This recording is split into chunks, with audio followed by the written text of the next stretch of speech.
Assalamualaikum warahmatullahi wabarakatuh.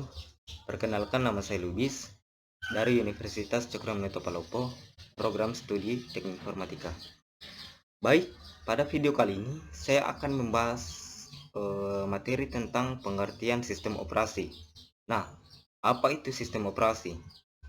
Sistem operasi merupakan program utama atau sekumpulan program kontrol atau alat pengendali yang secara terpadu bertindak sebagai penghubung software aplikasi yang digunakan oleh user dengan hardware komputer. Seperti pada contoh di samping ini, dari pemakai ke program aplikasi, kemudian program aplikasi ke sistem operasi, kemudian sistem operasi ke perangkat keras. Nah, fungsi dan sasaran operating system. Sistem operasi mempunyai dua tugas utama. Yang pertama, pengelolaan seluruh sumber daya sistem komputer atau resource manager. Kemudian kedua, sistem operasi sebagai penyedia layanan atau extended atau virtual machine yang menyediakan sistem lokal ke pemakai sehingga menyamankan dan memudahkan penggunaan. Yang pertama, pengelolaan seluruh sumber daya sistem komputer atau resource manager. Mengelola seluruh sumber daya yang terdapat pada sistem komputer agar beroperasi secara benar dan efisien. Contohnya, pengaturan pemakai prosesor, memori, disk, printer, dan lain-lain.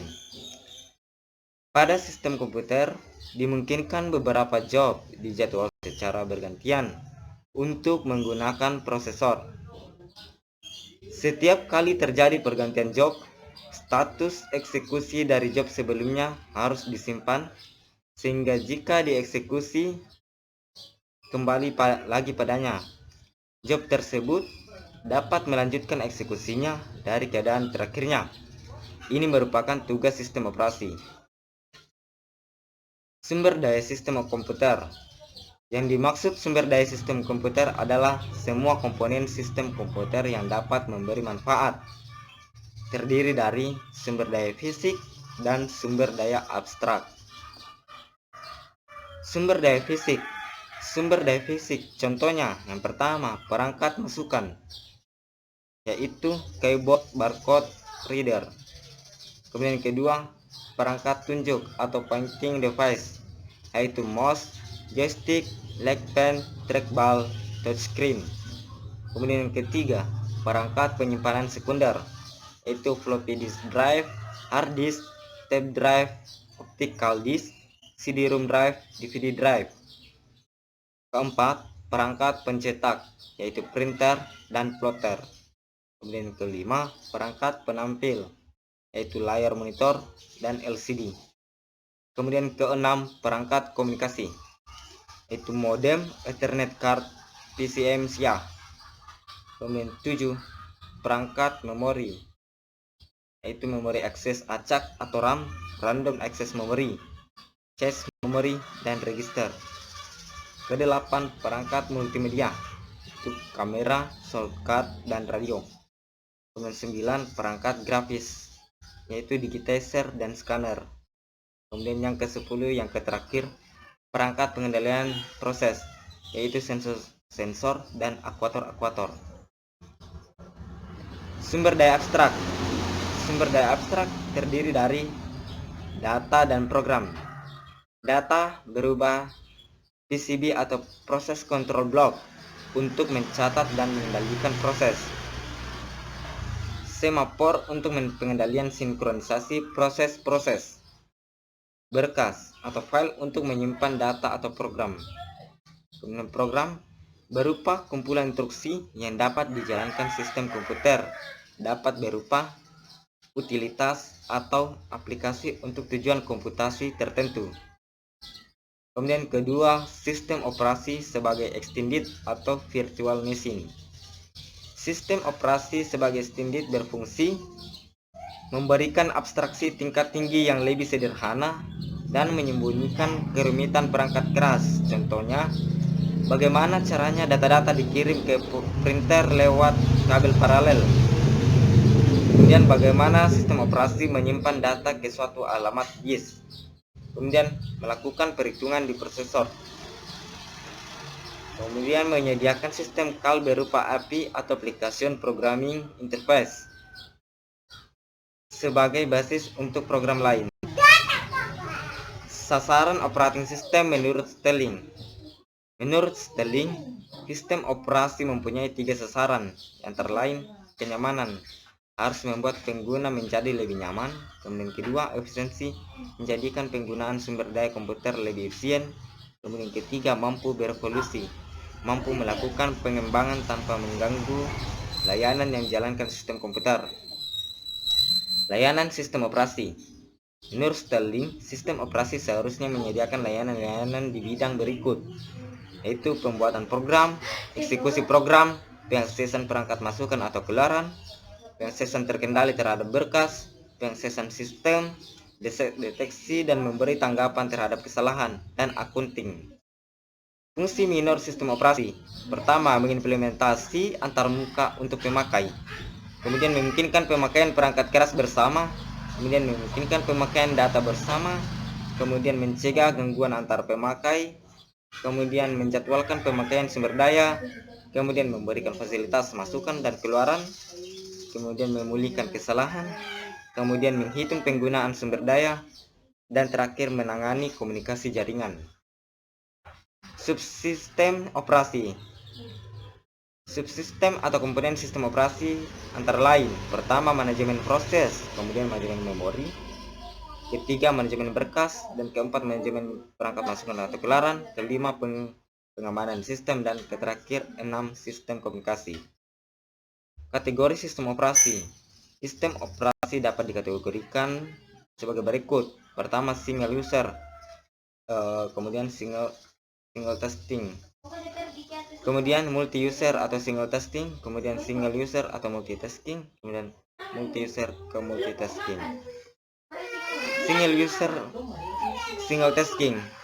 Satu komputer hanya bisa digunakan oleh satu user dan hanya bisa menjalankan satu program di satu waktu. Contohnya DOS, Disk Operating System, meliputi MS-DOS, Microsoft DOS atau IBM Compatible.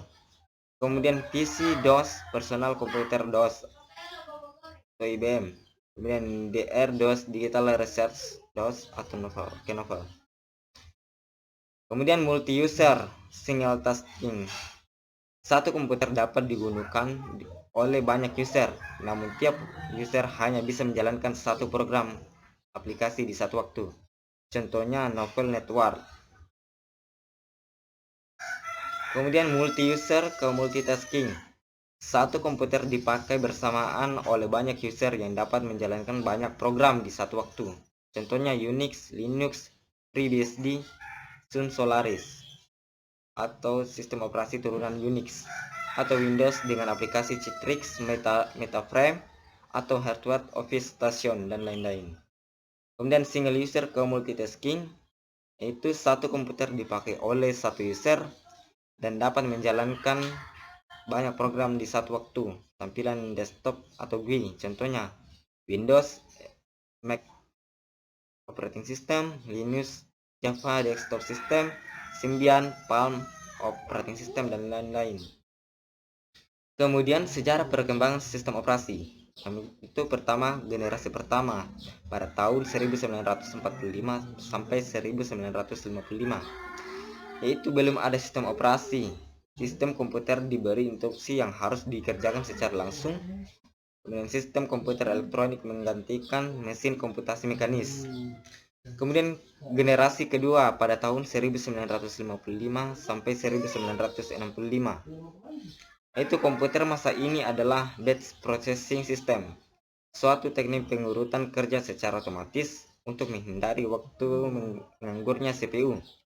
Kemudian program dituliskan di tab dan dikerjakan secara bersamaan oleh komputer. Sistem komputer belum dilengkapi sistem operasi, tetapi beberapa fungsi dasar sistem operasi telah ada. Kemudian generasi ketiga pada tahun 1965 sampai 1980.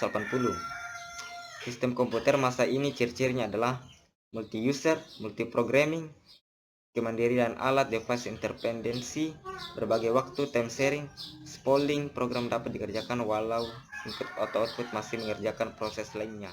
generasi keempat pada tahun 1980 sampai 1990. Sistem operasi dikembangkan untuk banyak mode, yaitu mendukung batch processing, time sharing, dan real-time application.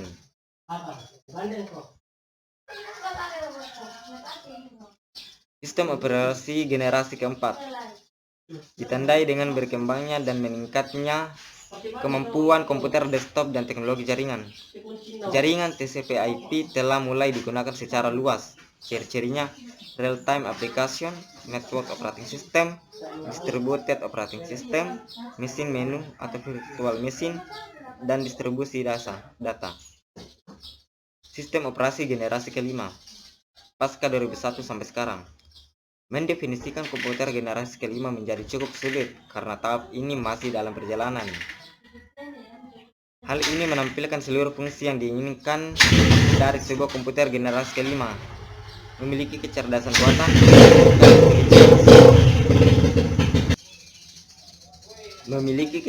buatan, atau artificial intelligence. Kemudian hal dapat cukup memiliki nalar untuk melakukan percakapan dengan manusia, menggunakan masukan visual, dan belajar dari pengalamannya sendiri. Sistem komputer dalam berbagai sudut pandang. Sudut pandang sistem komputer dikelompokkan menjadi 3, yaitu pemakai, terdiri dari end user dan administrator sistem, kemudian program dan perancang sistem operasi. Pertama, pemakai tidak berkepentingan terhadap sistem operasi, kemudian memandang sistem komputer dari antarmuka yang disebut aplikasi. Administrator adalah pengguna khusus yang bertugas menjaga agar sistem berfungsi secara benar dan optimal. Kemudian program aplikasi. Pertama, program menggunakan fasilitas sistem operasi untuk membuat aplikasi. Sistem operasi di sini bertindak sebagai mediator untuk mempermudah pemrograman. Operasi rumit terhadap perangkat keras disimpan sebagai fasilitas sistem operasi bagi pemrograman. Kemudian ketiga, perancang sistem operasi. Bertugas membuat sistem operasi yang dapat memudahkan dan menyamankan pemakai. Memiliki pengetahuan yang menyeluruh terhadap sistem operasi.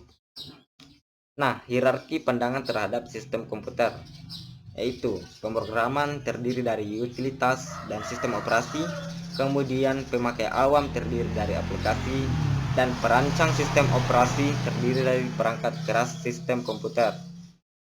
Arsitektur sistem operasi merupakan arsitektur perangkat lunak yang digunakan dalam membangun perangkat lunak sistem operasi.